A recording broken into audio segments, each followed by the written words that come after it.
All right, I'm going to get started on call 2 of coaching is not selling, it is filling a void in your life. I see that there's a lot of coaches on here. I know today is Super Bowl Sunday. Whenever I planned out the 5-call series, I didn't even take into account that Super Bowl Sunday was at the same time as call 2 because I stopped watching football when I became a coach, ironically. So anyways, for everybody who is on, thank you. And I hope that you share the recordings from the last call and this call and the preceding calls with people that you are trying to bring on to our team to be part of our family to change their life. The last call that I did on Thursday, we talked a lot about what it is that everybody has that just looms over their head. It's like a dark cloud. It's something that just it's a dull ache, it's a void. We all have that. And a lot of us, a lot of you could relate to how I felt about what type of mom I was when I was working full time. And, you know, society says you need to provide for your family a certain way. Everybody has an 8-to-5 job, and you just begin to fit yourself into this little box where you just blend in with the rest of the world. I've been reading a personal development book, and something that they said was that we're all born with creativity. And how many of you have said, I'm not creative? I know I have over and over and over and over again. Well, we're all born with creativity, and I believe that we're all born with some sort of gift that we need to fulfill to be able to live a satisfying, fulfilling life. And the book was saying, after lots of studies, and this was actual true legitimate studies of 4th graders, is that around 4th grade, people start to lose their creativity. There's a certain age, around 18 to 24 months, where children actually realize that they're not part of their parent, that they're their own individual person. And then as time goes on, you lose your creativity. And one thing for me is that sets out in stone is, and I've shared this repeatedly, is that up until becoming a coach, I had never set a goal in my life. I became a coach on February 15th, 2012, and I just did whatever my coach said to do because I followed directions, and I didn't know that I couldn't possibly think of another reason not to. And she believed in me, and I just thought, well, I need to do whatever I can to succeed so that she doesn't ever feel like she made a mistake choosing me, because I felt that it was an honor that she wanted me to be on her team. And there are so many other people that actually feel honored to be on our team, and you need to feel honored when somebody picks you as their coach, because especially now there's 400,000 coaches in the network. They saw something in you, could relate to you, and that means that you need to make sure you're putting stuff out there that makes you relatable and that makes somebody get to know you and want to be your friend and want you to be their coach and want to be part of whatever it is that you're doing. But I didn't set a goal until May of 2012, when my coach sent me her goals that were on a little teeny Post-it note. And she said, send me your a picture of your goals whenever you're done. And I mean, if she could have seen me, or anybody could have seen me, there was like deer in the headlight look. And I thought right then and there, I have never set a freaking goal in my life. And I know a lot of people who have set goals if they've worked in any type of leadership positions or went to college or whatnot. But I know a lot of people like me who never set any goals. And I just thought, what is the difference between some people who set goals and some people who didn't? And after years and years of personal development, becoming a coach, and really digging into personal development, I realized that the fact that I'm estranged from my family, and I have been for 7 or 8 years, I just remember things in my life. And I want you to think about this if you're a parent. Everything you do and everything that your child goes through does affect them. What they said is children are born with creativity. We and society basically can change their mindset by negative self-talk, and that it directly affects them. I remember being probably 6 or 7 and wanting to be a teacher, dreaming that I was going to be a teacher. I would set up shop in my room with my little desk, and I would make papers and hand them out. And I was an only child, and I would just pretend that I had a classroom. And then I don't even remember when, probably around the 4th grade age, I just stopped. and I never pursued it. There was never a talk in my family about going to college. There was never a talk about even getting married or having grandchildren for my parents. There was just no talk. There was no setting of goals. My dad used to have a very lucrative landscaping and janitorial business when we lived in the Sacramento area. And then my mom decided that she didn't want to raise a child in that area. So they picked me up and sold their business and moved to a little rural town in Northern California. Well, my dad took a job as a manager working for somebody else and for a lumber yard. And so I just remember at this age, I was 7 or 8 whenever he lost his job, because my mom really put the heat on him. Dave, we only have one child. We waited so long to be parents. They waited 11 years before they adopted me, and so he chose his family, I guess, or was cornered into choosing his family, and he was fired. He was fired from his job. And I remember how angry he was. I don't remember the logistics, but I remember my mom and dad arguing all the time. I remember about a year, I don't know, from a child standpoint, it seemed like about a year that we ate dinners at my grandparents' house who lived behind us. I remember my mom crying. I remember going to the grocery store with her with a calculator, buying things on sale. I remember getting up to the counter and having to put things back because we couldn't afford it. I remember them getting in a huge fight, and I don't know what happened, but next thing you know, the shower door was shattered all over the bathroom. I remember all these things. I remember my dad frantically searching for a job. I remember him getting into insurance, and he worked for a company where he just went out and pounded the pavement trying to find leads and trying to do this, and it just, that was one of the point where we had nothing. We had nothing. We were poor. We were struggling. My mom had never worked, and then she decided to work outside the office for my grandfather, who also worked in the insurance industry. But all of these things definitely affected me at this age, where as an adult, all I knew was you needed to get a job and you needed to stick to it. You need to give your all to them because they will shit can you at any point. And so I always put my job first. I gave it my all. I worked hard, and I've been fired from jobs, laid off from jobs. I shared the story about how I was fired a week before I was supposed to return from my maternity leave after having Rebel, and there was just no security. And I think so many people can see that, or feel that every day, that they're scared to call in sick if their children are sick. They go to work sick. They, miss all the important events with their children. They do all these things because, after all, we're parents. Society says we need to work and we need to provide for our children. So many people look at coaching and say, God, I do so much. I work, I cook, I clean, I take my kids here and there. How in the world could I fit coaching into this? And they see coaching as a burden. They see coaching as taking away the little precious time that they have with their family. They see that it's an investment of money that is being, taking away from grocery money or bill money or whatever it is, and they feel guilty.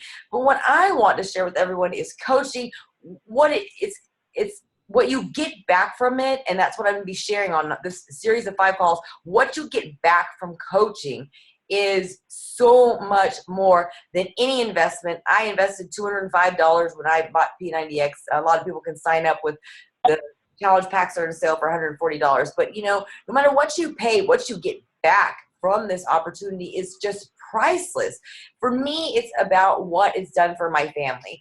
Before I started coaching, I was negative, I was bitter, I was drinking a lot, I hung out with negative and bitter people. Funny story is, whenever I became a coach and I started doing positive and amazing things for myself, and people from Diesel Nation, the team that I just signed on to, that you guys are all part of, is they were cheering me on, and I just kept thinking, why are these people that I've been spending the last couple of years with not happy for me? Well, they were stuck in a negative mindset. They weren't happy for me. And to this day, I'm not friends with any of them really, except for one. We're not enemies, but we just stopped having things in common because they didn't want to go for extraordinary. They didn't want to do anything different than what society said. Maybe it was because they were scared of being judged. Maybe it was because they didn't think they could do it. Maybe it's because of all sorts of reasons. But for me, I went and did coaching with no reason other than I just wanted to make my coach happy. And then in turn, I became this happy person. I remember it was around month 2. Melissa Bartow had just became a coach, and she actually about 2 months into coaching said the same thing. I was just so sick and tired of negativity. I could see what I was like, because here I was surrounded, and it was all in groups through declination, but all this positivity. I was friends with coaches now, and on my Facebook was just flooded with positivity, positive quotes, positive, pictures, affirmations, cheering each other on. And so, that was refreshing. That was like a breath of fresh air. And then I remember negativity in the office place, the people I worked with, and it just made me sick. I wanted far, far, far away from that. And that's when everything changed. And I realized that made a huge impact on my family. I'm going to share some stories about how the positive changes that whether it's us working out and getting healthy and investing in ourselves and feeling more confident, or it's that we're helping other people and making a difference and our children are watching us succeed. Whatever it is, it makes an impact on our family. Whenever I heard about the Success Club trip, and that's available every year. It takes place around March and April. This next year is at Punta Cana, the Dominican Republic. If you're not on the wait list, you should. But it's a reward for coaches that are doing things. And I saw that it was to Disney World. You could take your family and get it paid for and get travel cash. And I just remember my whole entire life, I wanted, as a child, to go to Disney World, and I wanted to go Hawaii. And you know what I heard over and over and over again? We can't afford it.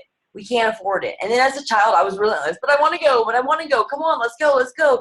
And it was, nope, we don't have any money. And I just started realizing that, maybe I'll just be poor for the rest of my life. There was no, let's come up with a strategy to get that. And it never happened. My grandparents took me to Disneyland in Anaheim, California, several years in a row by themselves, because they had set themselves up financially for their futures where they could afford this, but my parents couldn't. And so I just stopped asking for things. I stopped dreaming. And then whenever this came out, I was like, this is totally attainable. I can work for it. And you know what I did is I sat down my children. I said, what would you love to go to Disney World? And I mean, of course, at the time, I think Haley was 12 and Emily was 7. They were ecstatic. We left Rebel behind because he was 2. So that's a different story. But they were so excited. So I said, listen, this is what has to happen. I'm at a coach now, but I still have to work full time. I'm going to be working really hard to help people. And I explained to them what Success Club was. That every time I helped somebody with a challenge pack, I needed to help them change their lives like it was doing for me. And then I got 2 points. And every time that somebody decided to try Shakeology to improve their health and they ordered on Home Direct, they got 1 point. So I explained the system to my kids. Whether they fully understood it at the time, I at least shared with them that this was a family business and that there would be some sacrifice. So I said, Mom's going to be working extra hard, and then the reward is we get to go to Disney World.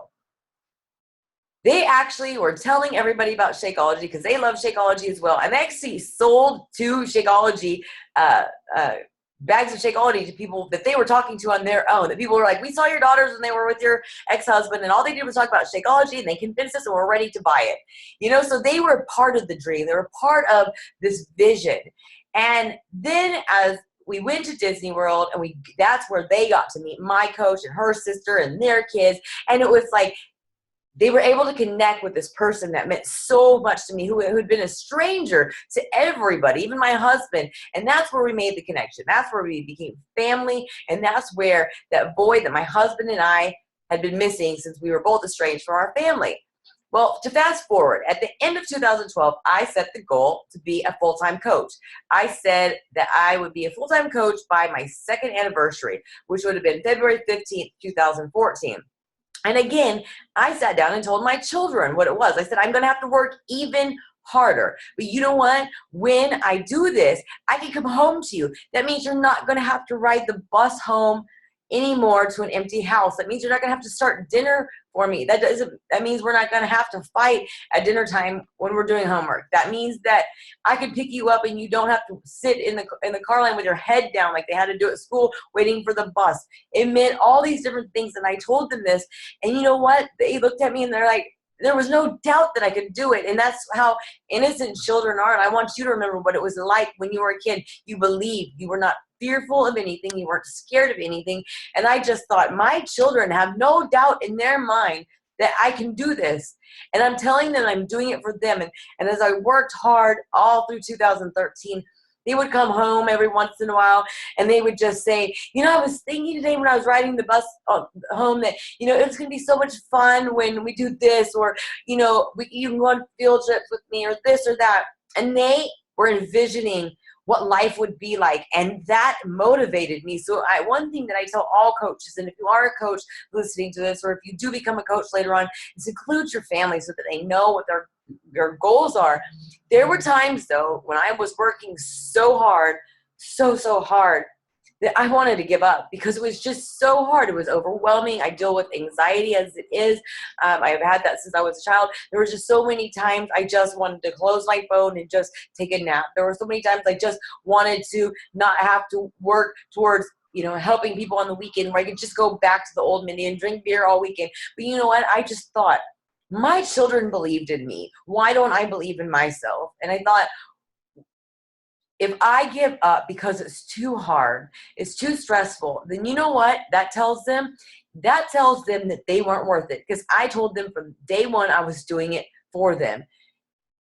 And if I teach them to give up when it's hard, they will. I've seen this with people I've been friends with in the past, people that I know, people I've worked with, and I listen to their stories of the parenting. And if their parents always quit and never stuck with anything, you know what?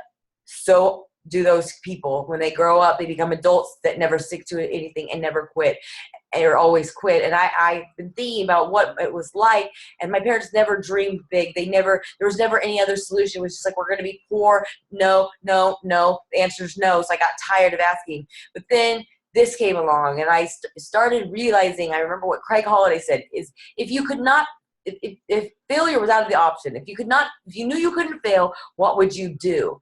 And I just thought failure was always it, that that was the only chance. And so I just started taking that out of the equation. And I just realized that every time somebody said no to me, that didn't have any reflection on what type of person I was. They just weren't ready. And at the end of the day, no matter how many people I invited, if they said no to me, I didn't die. And I have people who said no to me over and over and over and over again, who said yes to me already this year or last year. Melissa Galmay was one that she said no to me for like a year and a half. She is, you know, a 5-star elite coach. She did it under 2 years, but I kept going on because I'm relentless.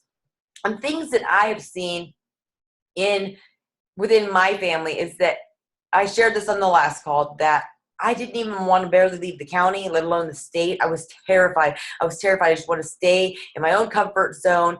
And then for no reason, just because I never got to travel as a kid. I'd never been on a plane until I was 20 years old. Now, because of the coaching opportunity, I can afford to give my children what they want. I don't spoil them. But I want them to have the experiences that was just never in the equation, because we were too poor. It was too expensive. I was able to send Haley on her 8th grade trip to New York. That's something that's on my bucket list. But you know what? I've taught them that they are more important than myself, that I work very hard for them. But I got to send her to New York. Emily had this chance to be able to go to Paris and Rome and Italy, a 10-day trip in July. She's actually going with the history teacher at the middle school, whose wife actually happens to be on our team, on Team Relentless. And she wanted to go. And I was able to pay for it. Between her dad and I, we were able to pay for like a $4,400 trip. And it's not about the money, but the fact of the things, that the choices that my children get to make. And because of who I am, because I've traveled now, because I'm not scared of anything anymore, they're not scared, because we all feed off of who we're around. But she is totally ready to go out of the country without mom and dad, with her, with a history teacher and a group full of kids, because she was never taught to be fearful of anything. And that is something that means so much more to me than anything, because I don't want to raise adults like myself who in their 30s are scared to do things and have to learn to not be scared. Those are the things that are so, so important. You know, giving those opportunities. And now that Rebel's older, everybody has watched him on social media, corporate, our team, people in Diesel Nation, people outside of the organization have watched him grow up from 18 months old or right around 2 to now he's 5.5. And people love Rebel. They love his videos. They, ask about him. People send gifts to him and they've never met him. And so this year, we get to take him on the trip to the cruise. So he's 5.5 and he is telling his teacher, he's telling his classmates all about this trip that he gets to go on this cruise. He doesn't even know what it is. He doesn't even know what the Jamaica or Bahamas or anything is like. All he knows is he gets to go with mom and dad, and he's so excited. And I just think these are the things that are important, that he's going to not be scared to travel or leave the country. He's going to get these life experiences that are going to make him a better person. And I get to do this because of Beachbody. I would have never been able to do this if I still stayed working where I was. I look at all the things that this has done for our coach. Melissa Bartow is one of my childhood best friends. We lost touch.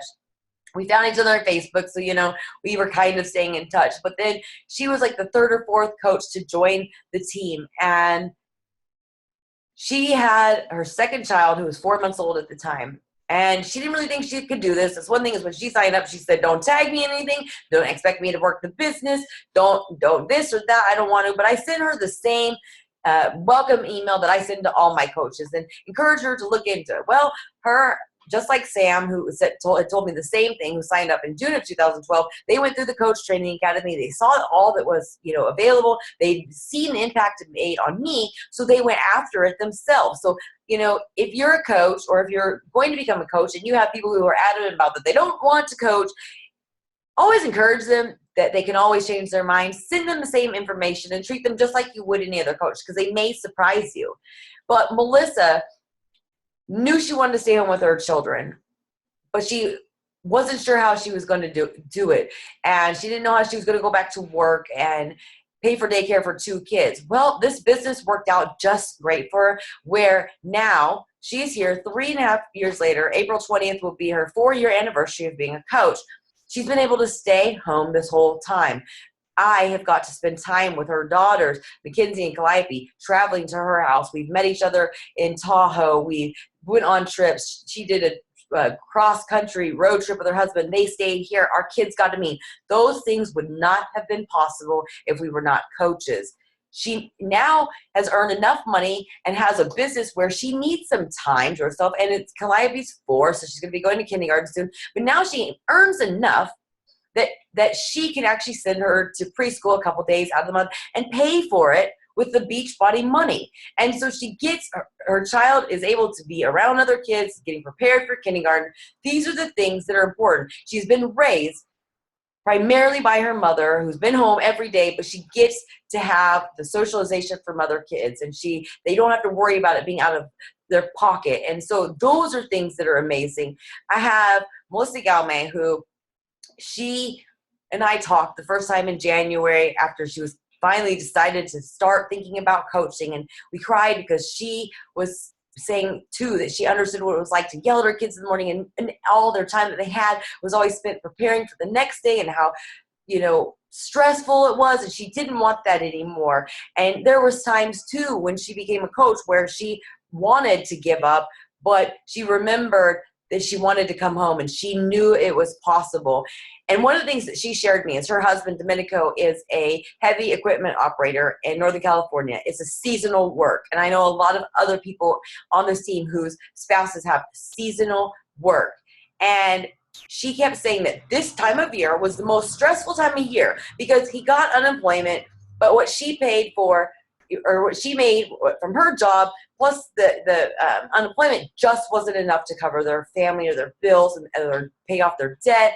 And then when she found out she was pregnant, literally like 3 months into becoming a coach, that terrified her even more because Jenna was due in January of 2015. So she thought, how am I going to have this baby at this time where I have to take off for maternity leave? Domenico's off of work.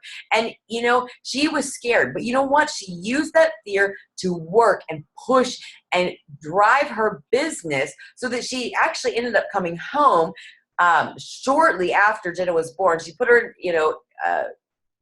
when daycare for a little bit and went back to work part-time, but she couldn't do that. But this year I watched her. She qualified for the New Leader Conference. She was in LA a couple weeks ago, and she was able to leave early bring her whole family and take them to Disneyland and then stay in LA. And I thought, man, this is the first time in all of their years of being married and being parents that they haven't had to worry about their finances. And on top of that, she got to bring her children to Disneyland. She got to give them what she'd always dreamed of, but would have never probably been possible had she stayed living that life of working 8 to 5 because society tells you to do that. I also watched another coach, Gabriel, who had actually been a hobby coach between summer and the breaks at school, and she did an excellent job. And one day she just decided, after I quit my job, man, if I did that good in between these little periods, what would I do full time? Well, she decided to turn her resignation in the summer of 2014 and go for it. And she is earning a better income than she was as a full-time teacher that she'd been doing for over 10 years, and a photographer on the side, and coaching. And I watched her take her family to Disney World in Florida probably about 2 months ago. And the thing was, I remember her when we had our first call after she signed up as a coach. We're talking about her goals and things she wanted to do. And she talked about how her husband used to be in insurance, and he would win all these trips because he was one of the top producers. And then whenever he switched professions and went into law enforcement again, those trips stopped. They couldn't afford trips together. They couldn't afford trips as a family. So when I see the people on the team who I have helped believe in themselves, believe that they can do it, help them come home to their families, help them have more financial security, because their business and every effort that they put forth is for their business, their finances, and their family, not for somebody else. And when they get to give their family what it is that in the beginning was their goal, that makes me so, so happy. I watch the things that people are saying within the team. And I had a coach the other day that she is one of my original 2012 coaches, and she has just taken a while for her to become comfortable and step out of her comfort zone. She posted a picture that took her months to post out of just fear, even though she knew that our team was so non-judgmental and loving and caring and supportive, but she was just terrified. She received nothing but praise and support and love, but it still took her several weeks to post it publicly. But when she did, she got hundreds of comments and likes, and again was, shocked that she was, it was well received. She told me the story the other day when we did our first call, actually, since she's been a coach, talking about goals because she's wanting to step out a little bit more. And she told me the story that I've just cried about over and over and over again, because of what it means. Is her son, who is my middle child's age, had to do a report about somebody who had accomplished something or was goal driven. I don't remember the exact topic. And, obviously he's old enough, a 13-year-old kid is old enough to do their own report. She asked him how it went, and he told her, and completely blew her away, that he did his report on her. He had went on to Facebook, taken her picture, printed it off, and used her as his project and his report. Out of all the people in the world, out of all the famous people in the world, out of all the people that he studied in history throughout his years of school, his mom was his hero. And I just told her, it's crazy because you were so scared to share that picture, and you were so nervous because you weren't confident of where you were at. You weren't confident of where you used to be, and you were scared. But your son was so proud of you that he wasn't ashamed of you. And these are the things our kids are watching. I watched Rebel set all the supplements up the other day and come running into my room and say, Mike, come look. I want you to take a picture. And I thought, he's been watching me. He's watched me set up pictures to take of Shakeology or the new Beachbody Performance supplements or things his whole entire life. And he's watching me. Your children are watching you closely about whether you work out, what you quit, what you stick to, what you love, what you talk about. They do. Even if you don't sit down and talk to them, they're watching you. And these are the things that I want to give back to your family through coaching. I have another coach on my team, not one I personally sponsored, but one of her things is to help her husband so that he doesn't have to work so hard. It brings her to tears, and she's busting her butt to work hard to do this, to make her family happier and less stressed out and more secure. And I watched her post something the other day, and her husband is so sweet. He's always the first one to comment on her stuff. And it was late at night. It was right before the Tuesday night Team Relentless calls. And he posted, he's like, I'm just now seeing this post from work. And I just thought, I don't think that he knows that she's working so hard, but God, I wish he knew how hard she was working to make sure that he didn't have to work so hard. So there's some moms out there who maybe don't bring in a lot of income or have been a stay-at-home mom, and their husband has sacrificed, worked really hard, long hours to make sure that their children and their wives could have good lives, and they were gone all the time. This is so important this is some people's why. And like I mentioned on our last call, I want more than anything to bring Adam home to his family. I've watched him watch his children grow up on Facebook. I've watched his wife struggle and make sacrifices too, of not having her husband there and raising their children, and being most of the time, probably 90% of their time, spent hundreds of miles apart. This is everyday stuff that goes on, and this is everyday stuff that we can give back to people. Another coach on the team, I'm going to close with this, is that we've been all doing our vision boards for 2016. I've done them in the last couple of years online, and they weren't really that visual. This year, I decided to take a day. Everybody was gone from the house. I had this big poster board. I got magazines. I printed off pictures of things that represented exactly what I wanted to do this year. And I have it sitting right on my table where I sit. Even though I'm in my office, I usually sit at my dinner table. I don't know why, but it's sitting right across from me, so where I stare it in the face every day, and I know what it is I want, and I've been going after it. And so my team duplicated what I did, and lots of the coaches on my team have done that. Well, some hung it up in their house, and one of my coaches, her son, looked at it and said, well, what is this? And started asking questions, because he's a teenager. And so he made some statements to her about that. Basically, he believed she could do it. And he's like, so we need to do this and this and this and this.